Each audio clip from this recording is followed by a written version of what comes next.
Welcome everyone to the roundtable of the City Council of the amazing city of Lisbon. My name is Nassim from the Collision team.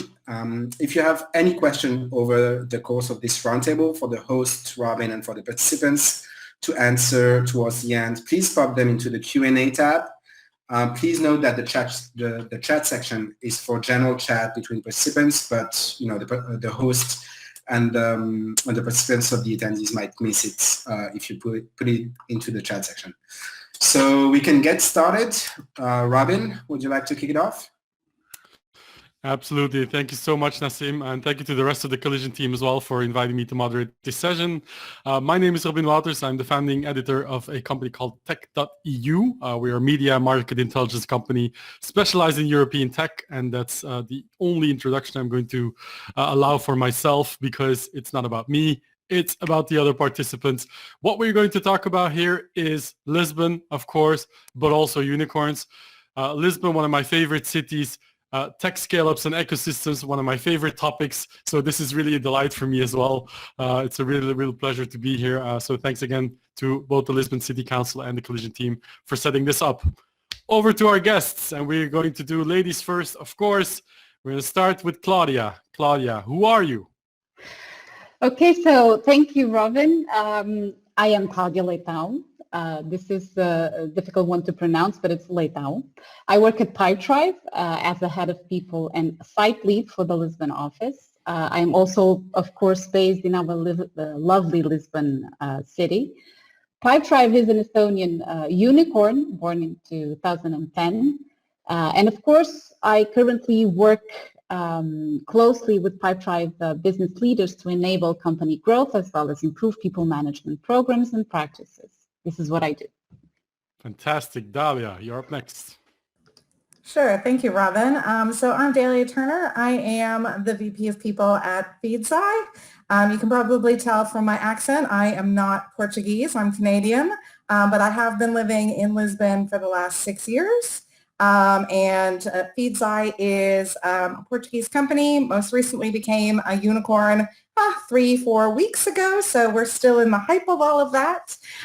We use artificial intelligence and big data to help large financial institutions manage risk. So very pleased to be here. Fantastic. Last but not least, Ricardo, who are you? Hey, so I'm Ricardo Araújo. I work at OutSystems. I'm a global director for the community. My goal is really empower our developers to succeed out there building modern applications, web and mobile, and all the devices that you have that you can imagine today, right? You integrate with. And the goal is really to ensure that they have all the means to do what they need to promote their job, to promote their work, and succeed in their careers. Fantastic. So Dalia and Ricardo have already explained that they work for Portuguese companies. What Claudia is doing at an Estonian company in a roundtable about Lisbon is still a bit of a mystery to me. It's actually not. But Claudia, maybe you can elaborate a little bit on why you're here in the first place. Yes, I'll be more than happy. Actually, it's a fun story. Because Pipedrive, of course, is an Estonian company and now most recently become a unicorn in December last year. So what we do as a company, we aim and our ambition is to deliver the best CRM tool for salespeople. So it's a software as a service company. And it's actually a fun fact how we discovered, not me, but the company itself, how it discovered Lisbon as a potential interesting location. Because we do have offices in many locations, in 8 countries to be more precise. But Portugal was always a very special location for Pipedrive strategy, not only because of the Portuguese language, because we do have an extensive customer base already in Portuguese language speaking countries like Brazil. So of course, for us, it would be a very easy step to open a new location in Portugal, especially in Lisbon. But there's also a very interesting fact about the locations in which we are based, because in terms of geography, Portugal and Lisbon are actually perfectly centered between all of the locations. So basically, we do have offices in US, in UK, in Estonia, of course, in Czech Republic, in Latvia, and most recently in Germany.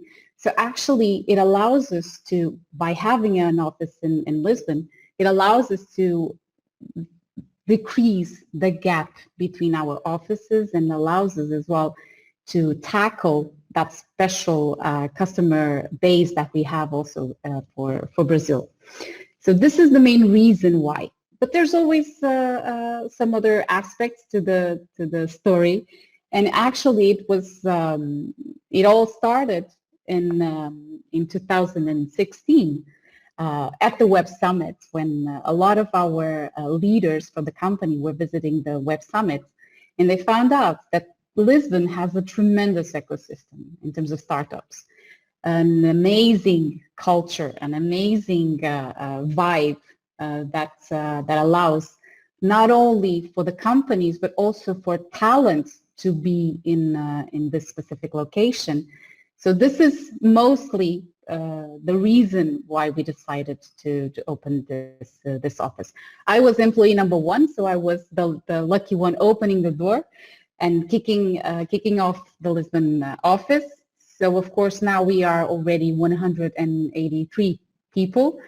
We aim to grow to reach 250 by the end of this year. So it's quite a big growth. And to be honest, I think that in terms of the location, it couldn't be more perfect because it is quite similar as well to, in terms of startup ecosystem, quite similar to what we have in Estonia. And definitely in terms of European countries, Lisbon is one of the best locations to open a new business and to start a new business, precisely because of all of these aspects. Not only the geography, the weather, the food, the people, the talent. I could go on Yeah, for the rest of the session. We are actually going to go on because I want to talk more about sort of what is attractive about Lisbon without talking about the startup ecosystem per se. But Ricardo, maybe first to you, because obviously Claudia is wants to hire a lot of people, but she has to compete with other great companies, OutSystems included. But I was wondering, was OutSystems actually born in Lisbon, or was it born in another part of Portugal? Well, it was born in the surrounding areas of Lisbon in 2001 in an office with a number 13. For a lot of people, that's bad luck. For us, it was good luck. But it was in a very small garage with no windows. You could even smoke inside there. It's not like a Silicon Valley story, but it was in Lisbon Valley in this case. And we kind of like joke with this because it actually helped us being a very small place, like 3 to 4 square meters, where you can actually build a team of 5. That's how we started, and then grow from there to a small villa and then to the big office that we have today. So it was incredibly fun to see how the team got evolved, how everybody connected with each other in such a small environment, you know. But all replicate from what the Silicon Valley experienced, but inside Lisbon. I think that was one of key success that we could get there. Claudia mentioned a lot of things in terms of food, weather, talent, people. Those were the other ingredients that help us to ignite this. Yeah. Can I ask you to please stop talking about food and weather, because I'm still not allowed to travel here from Belgium. Okay, I'll try. But very quickly, Ricardo, what's the office footprint today of OutSystems? Where are the staff located? So we have in Lisbon, we have around 600 employees and contractors working side by side, but we have 14 locations globally with 1,300 people in the company right now. We're growing a lot, not just in Lisbon, as you can imagine, but today we have a full building dedicated to us in terms of in Lisbon, so we can keep growing our teams over there. Dalia, sorry for going sort of with the same question of all three of you. I'm going to try and avoid that. But still, I want to know what the connection with Lisbon is for Feedzai. Sure. So we didn't actually start here. We started in Coimbra.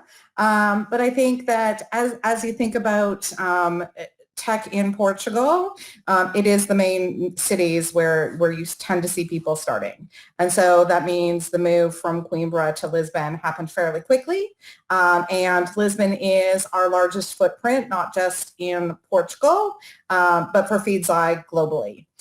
So we have over 150 Feedzaians located in in Lisbon. We have 250 in Portugal. The other 100 are split between Coimbra, Porto, and our remote employees.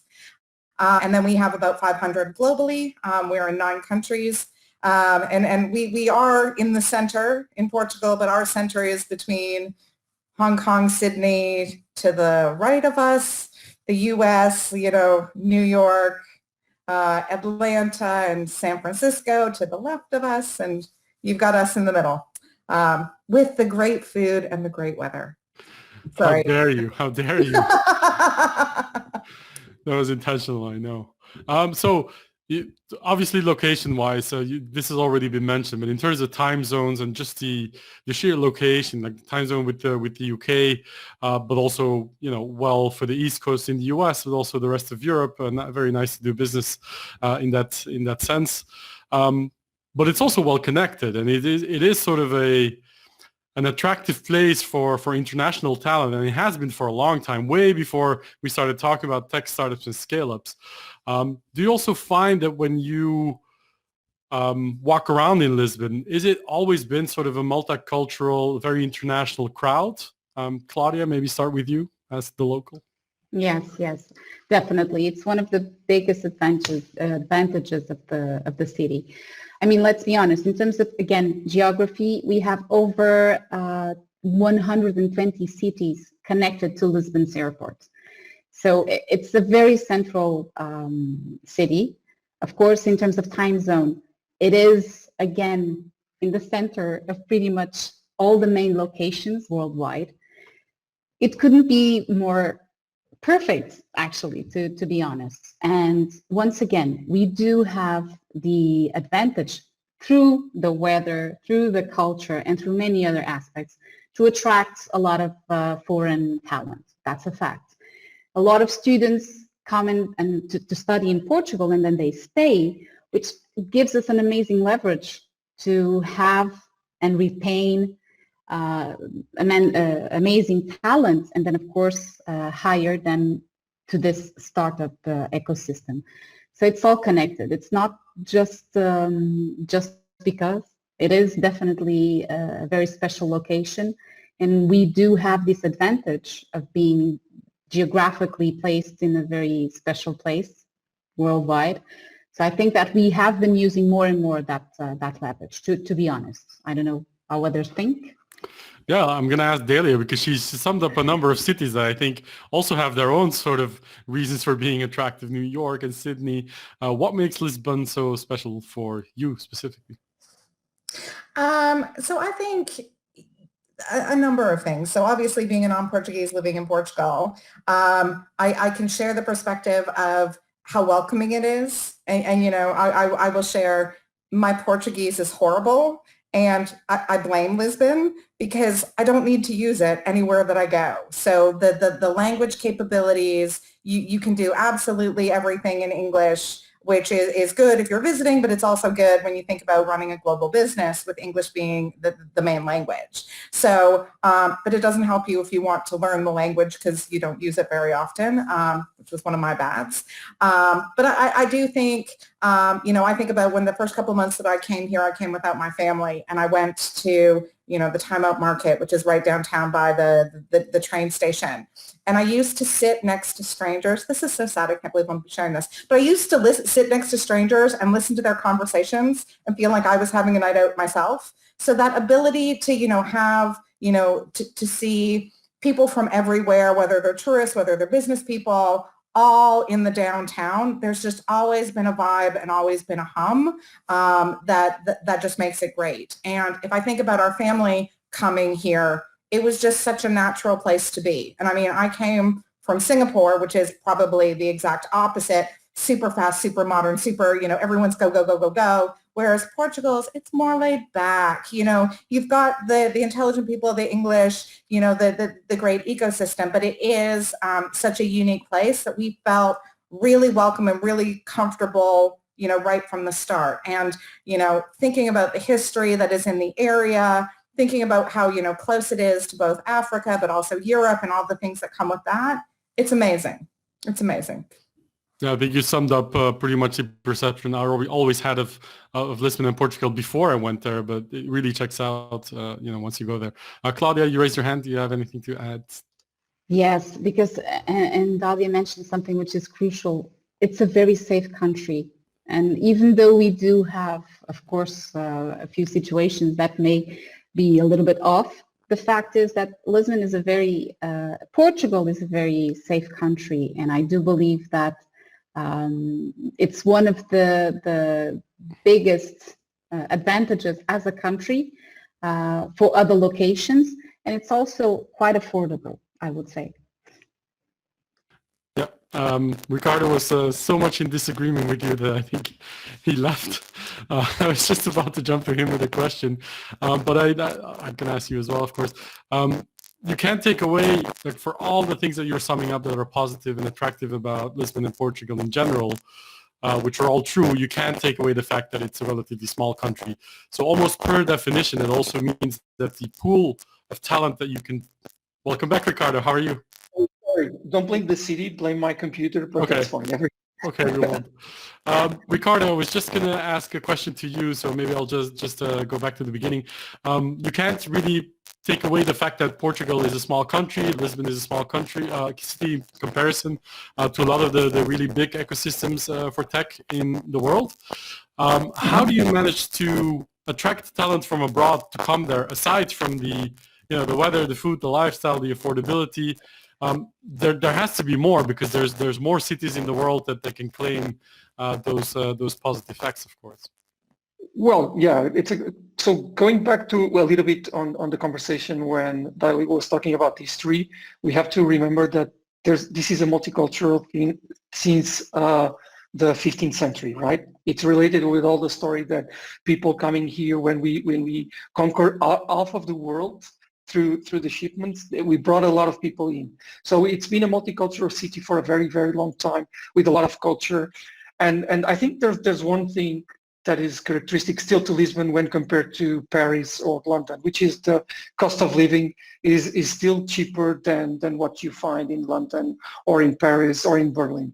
And this helps us to attract people, to have access to the best concerts, to have access to, I won't mention food, but restaurants. And then you can actually, you mentioned thing like Portugal is very small, which is, you know what, there's for the Portuguese, traveling more than half an hour is way far from like an American flying 2 hours plane.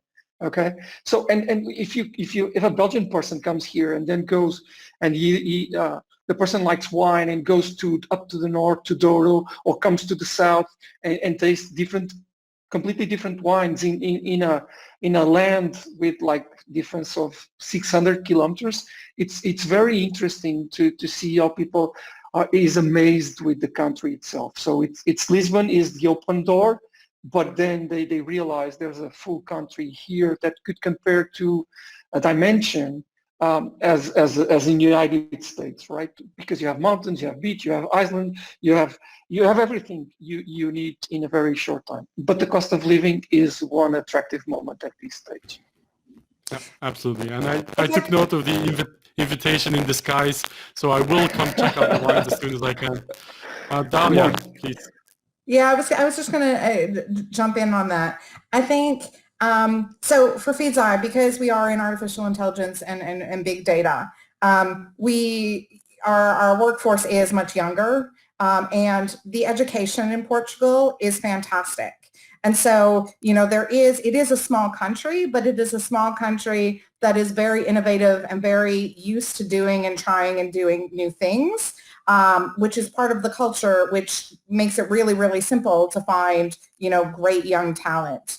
And the other thing that I would add, just, Ricardo was touching on it just at the end, When I'm talking to people about trying to get them to come here, bringing their families and relocating to Portugal, I will sell that, the British school is located a block away from, the beach. One of our biggest universities is on one of the biggest beaches, when you think about Nova being right next to Carcavelos. So that ability to go surfing in the morning and end up at work on time and being able to do all of that, there are very few European cities where you can do that.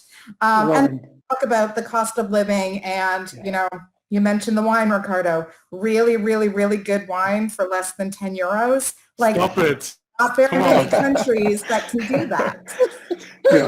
And when we're talking about surfing, it's literally like this. You go surf, you have a tunnel that goes directly to the executive school of Nova. So this is the type of conditions that Lisbon is creating. Lisbon and surrounding areas are creating to the amazing technology hub that we have here. It's really exciting. And again, it's less than 30 minutes to go everywhere. Right, and I think that's the key to people to really like to live here. And if you want to go abroad, just get the plane and go, and that's it. Well, that's the way it used to be. But, so, okay, 21 minutes in, we've had our introductions, we've had lots of positivity and lots of really, really cool stuff about surfing and wine and food and mountains. Now let's get to the bad part. I'm sure there are some negative aspects to relocating to Lisbon or to Portugal in general. So I want to hear maybe from Dalia first, because obviously you are one of them. Sure. So you got to remember, I came a while ago, so things have changed a little bit.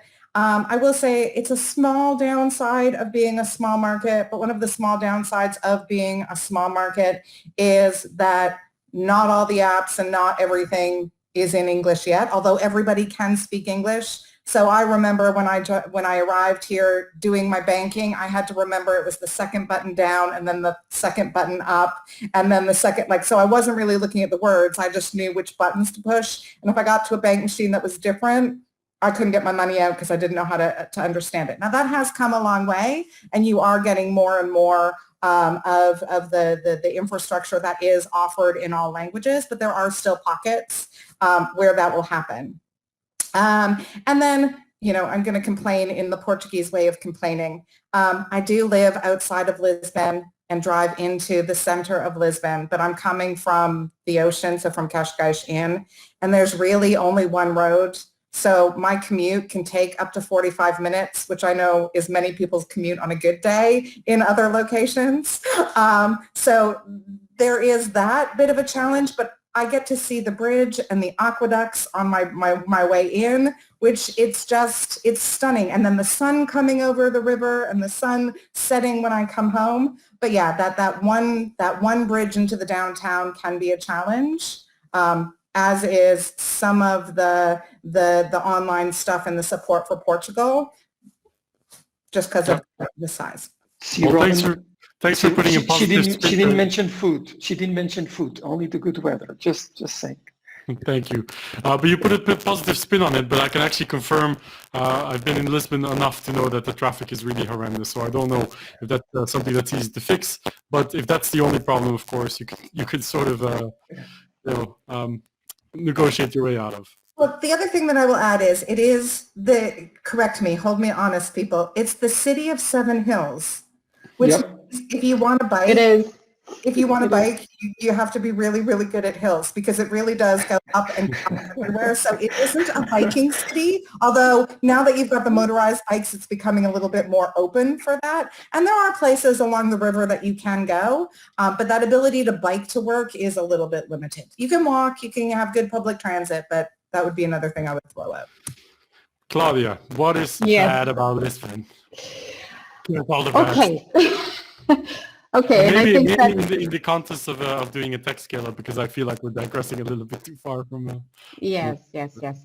I mean, there are a few aspects that were challenging when creating a company in Portugal. Not necessarily creating the company itself, and especially because the tech revolution in Portugal started in 2005 and has brought a lot of simplicity to all the bureaucracy that we had before.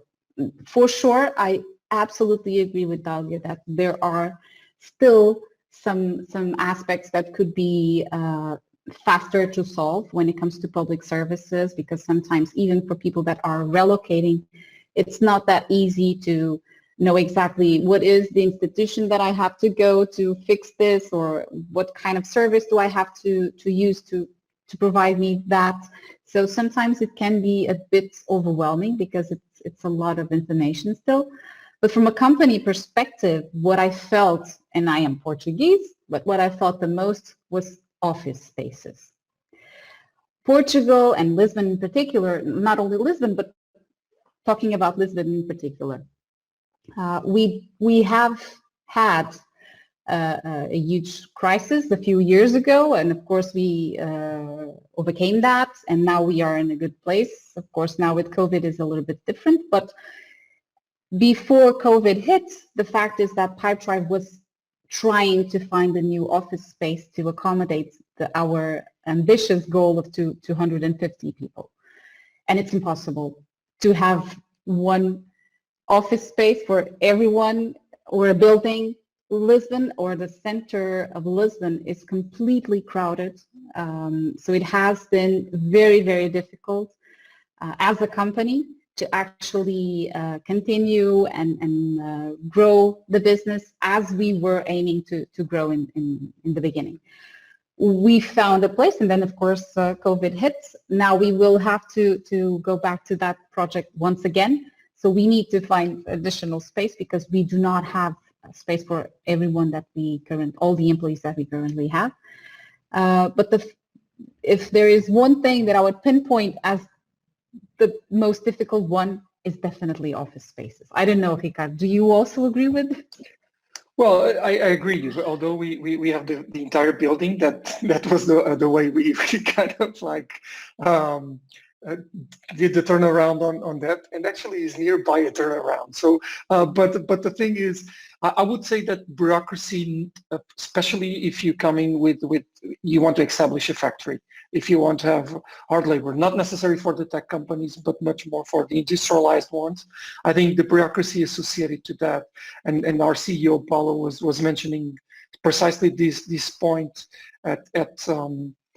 in the other day in the national news, and he was telling it is hard, and he's seeing his colleagues complaining about it. It is hard to establish a factory in Portugal, not necessarily because of Lisbon, but bureaucracy, yes. And I support Dalia, which is you have everybody knows how to speak English, even if it's just the bare minimum, so you can understand what the person is trying to tell you. But I feel the same, and I'm Portuguese, which is it's very awkward that we don't have like the forms, the apps translated to English. It's really, especially when you're traveling a lot, when you used to travel a lot. I think that is something that I miss when you go to Singapore, when you go to Sweden, or if you go you visit another country, you will have both languages. In terms of usability, it's much better to speed up things. We're improving, by the way. We're improving because we're seeing more often these concerns.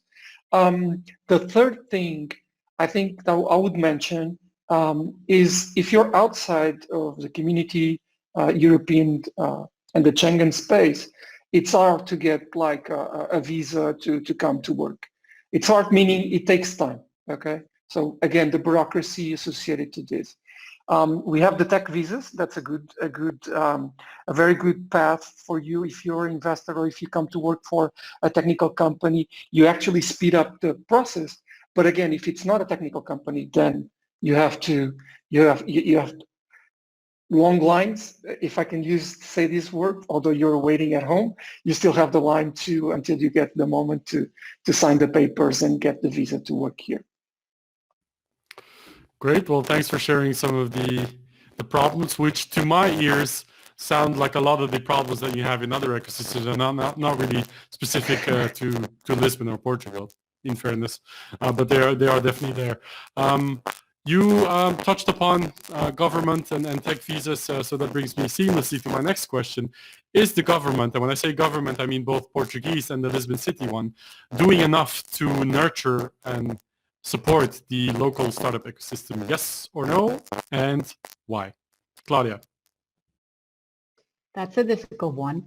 I think that for sure the Portuguese government and there's a lot that has been done, and the proof of that is precisely the ecosystem, the startup ecosystem that we have, the networking that is possible to have in Lisbon. There's a lot of companies, a lot of startups, a lot of meetups that happen on a regular basis, either virtually or before COVID, of course, in physical location. There's a huge hype around Lisbon, and for sure it was definitely sponsored by the city council and of course also the government. For sure, they have done a lot and they have improved and decided to bet in a lot of the good choices to convert this ecosystem into a very productive one. If there is room for improvement, coming.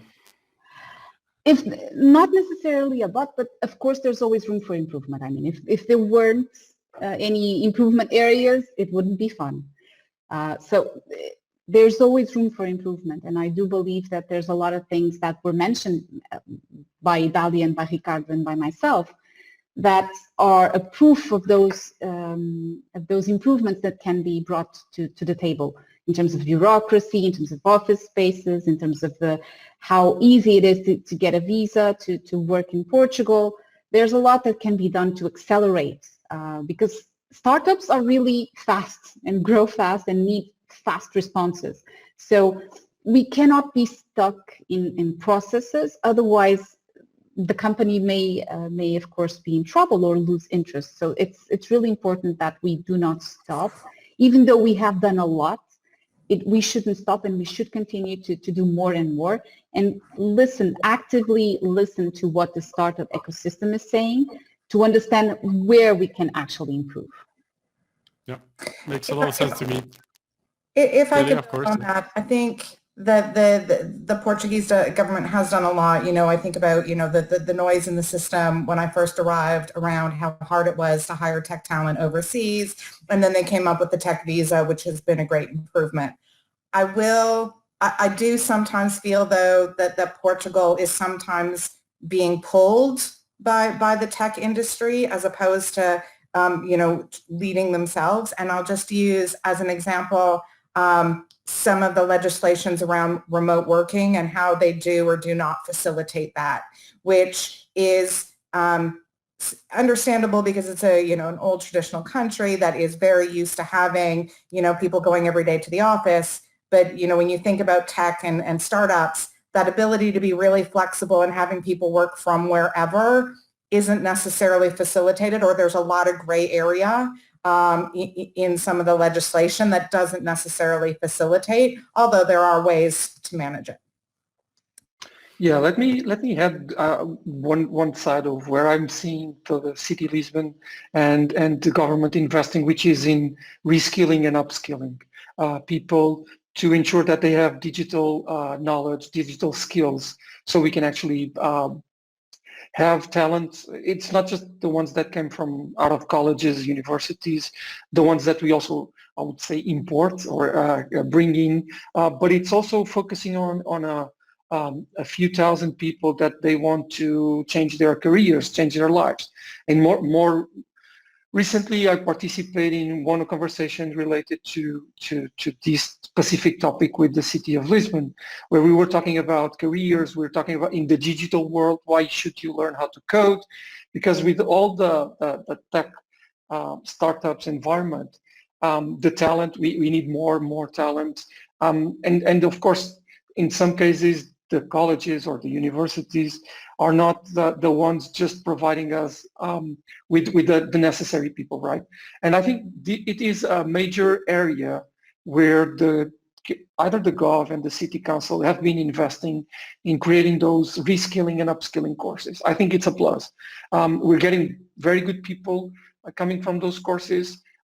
We actually just had 14 newcomers coming from the upskill program, and they hit the ground and start running. Like in 2 days, they're already being productive and supporting the team.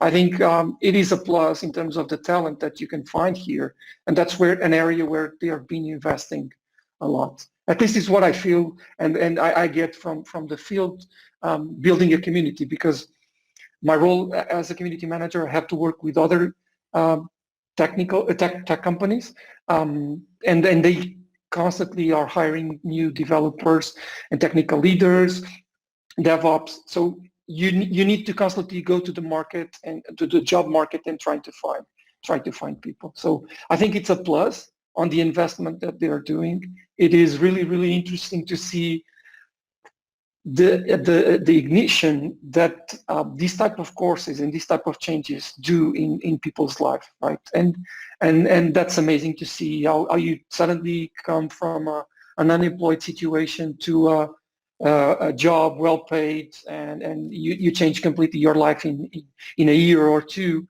And I think from what I'm getting in the participation of these programs, it is an investment area that we're going to continue to have in our country. That's a plus. Let's hope so. Yeah. I'm watching the chat with half an eye. So indeed, Nassim has already mentioned this. But if you have a question, put it in the Q&A tab, because the last 5 minutes we're going to look at those and hopefully keep the conversation going based on your feedback. Claudia, you mentioned the C word, which nowadays means COVID.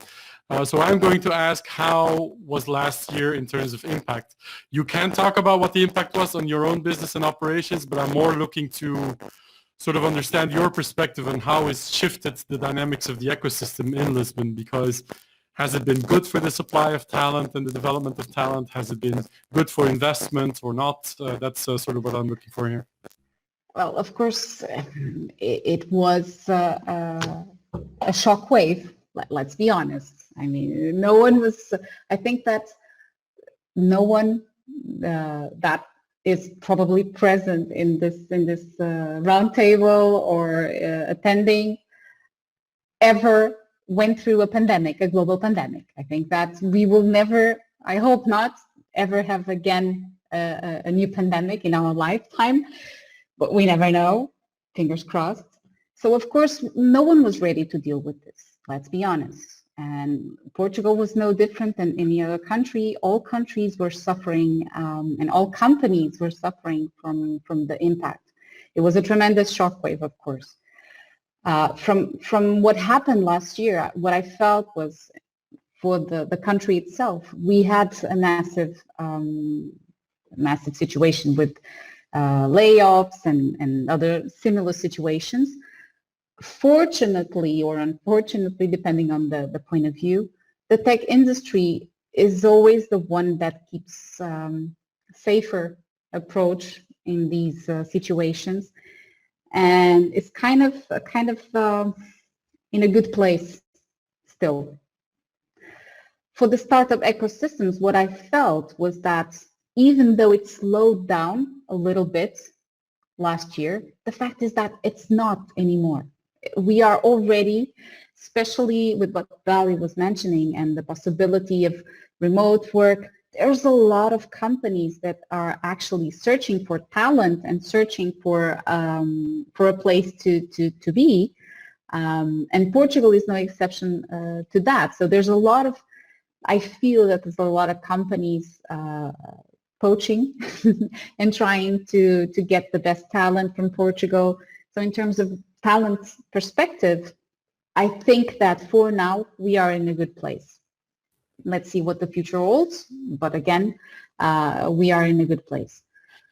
Necessarily, I think that we need to see what the rest of the year will have in store for us, and see how the ecosystem will resist.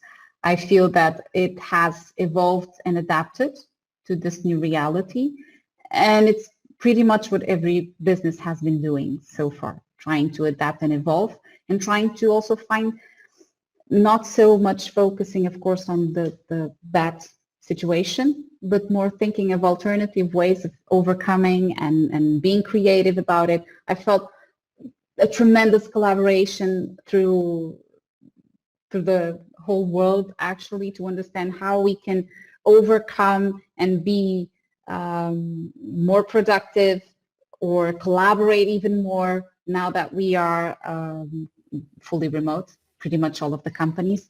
So I think that it didn't necessarily bring a terrible effect. It made us reinvent ourselves a little bit. Reinvention. Ricardo, you had something to add. Yeah, I was actually saying, with this remote situation, it becomes obvious that everybody can hire anyone worldwide. I think it's going to be the biggest challenge. It's not even in Portugal. It's going to be the biggest challenge for the companies worldwide, which is suddenly you get access to, why don't I work with a Belgian guy that is sitting just right on the other side of Zoom, for example, and it's the same, but he has better skills, and we have access to him and working in the same person that lives around the corner. The return to the office, I think it will be. Not everybody would want to go back, honestly. I think especially on the R&D side of industry, which is the geeky guys, and the geeky girls also, they want to stay at home and work, and eventually one social event per week or something, or go into the office, do a brainstorm, and then come back and work. I think that will be a trend in the upcoming months as we go back, or supposedly go back to the office. That will be definitely the biggest challenge that I can see. And we are already seeing in the community. So we're already seeing people based in Portugal suddenly start working for Finland, for the Netherlands, for the UK, and it becomes very attractive for them to work there. But to the city council, that's fine, as long as they live in Lisbon and pay their taxes here. That's totally fine. Yeah. I think it's totally fine. Dalia, I'm going to turn it over to you for a second, but then I'm going to go to the questions. I thought there were none because it didn't give a notification, but there's a few. So I'm going to, but before I give the word to you, I just saw that there's a Canadian emoji flag that you can use. So I'm going to do that now. There you go. Canada. Okay, sorry. Dalia, go ahead. Yay. So what I was going to add, just when we talk about remote work, one of the things that we've seen, which I think impacts Lisbon, is with remote working and with people choosing only to go in, the need for that office space decreases, and I think that's everywhere. But also, people are choosing not to be in the city center anymore. So they are working from, their hometown, smaller locations where they couldn't do that before. So I think that the one thing that it has done, not just in Lisbon, but in many of the large cities, is had people move to quieter locations because they can see that they can work from anywhere, be it their own country or, as Ricardo talked about, a different country. Dalia, see it the bright side. You're going to have less traffic for you. I know, I'm going to get there much quicker. You would hope so, right? Okay, we only have a couple of minutes left, but I saw some really good questions in the Q&A, so I'm going to get to it. Joanna asked a really good one, because actually, when it comes to funding, with all of the hype and all of the Web Summit going to Lisbon, and from when I started visiting almost 10 years ago, I thought the numbers would be higher. To be really honest, I thought the funding influx in Portuguese and Lisbon tech startups would be a lot higher than it is. So it is still quite a challenge, I think, to talk about investment on the same level as an ecosystem like Paris or Berlin. What are your views on this, and how can that change in the future? Claudia, you want to take this one first as the non-Portuguese company in Portugal? Actually, I think that there are a few interesting fundings that can still happen from an employer perspective, especially for people, for companies that are hiring people that never worked before, or that have been long-term unemployed. So there are specific supports that the government provides for those specific situations. If we are talking about business funding as a VC-backed or something similar to that, it's not our case because we most recently were acquired by Vista Private Equity, precisely the one that was able to give us the unicorn 1.5 billion. So of course it was a very interesting deal. So we were not looking for specific funding or investments coming from Lisbon or Portugal.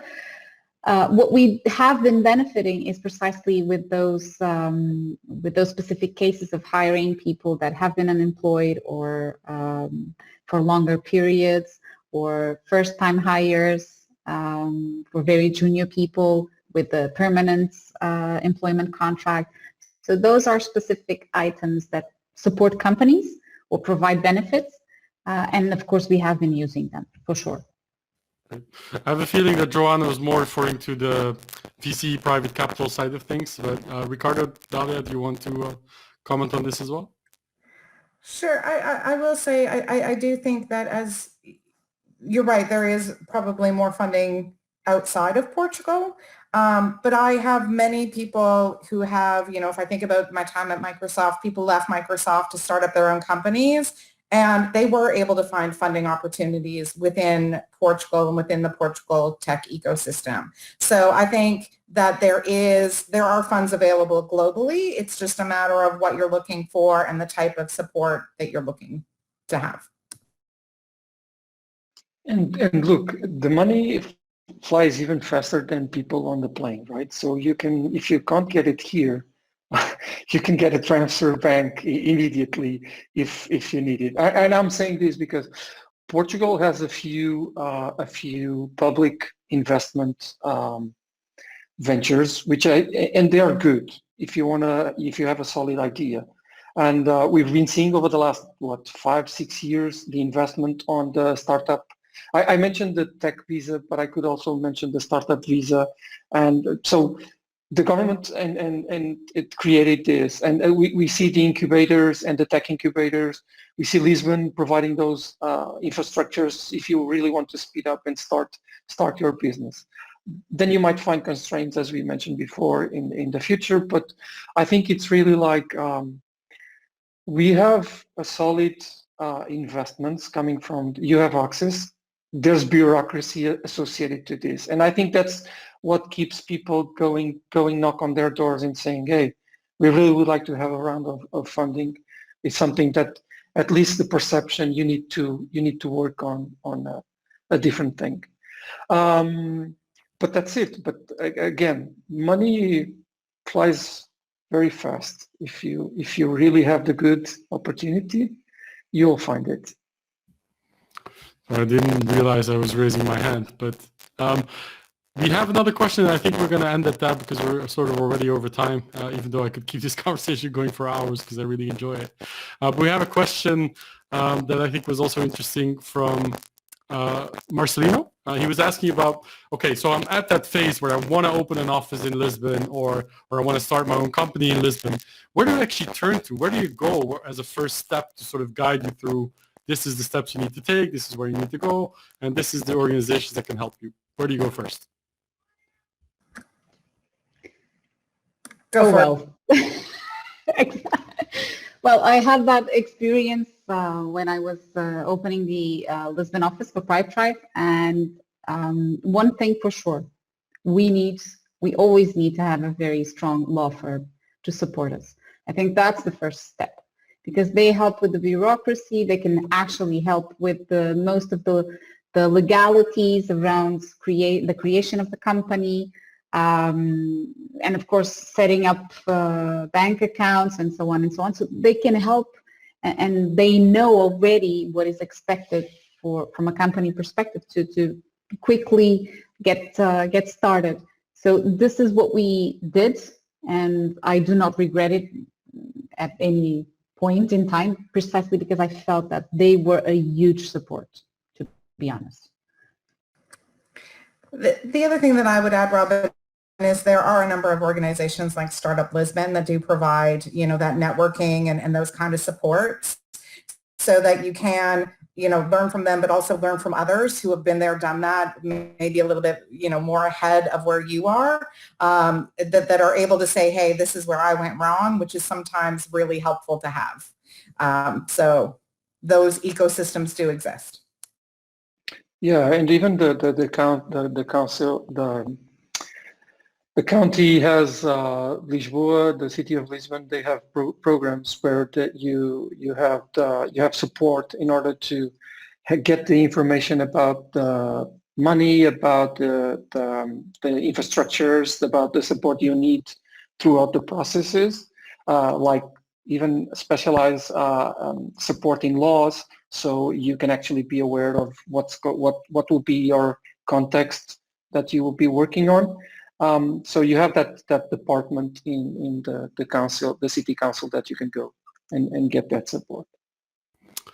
All right, people, we're going to wrap it up. I think this was interesting to me.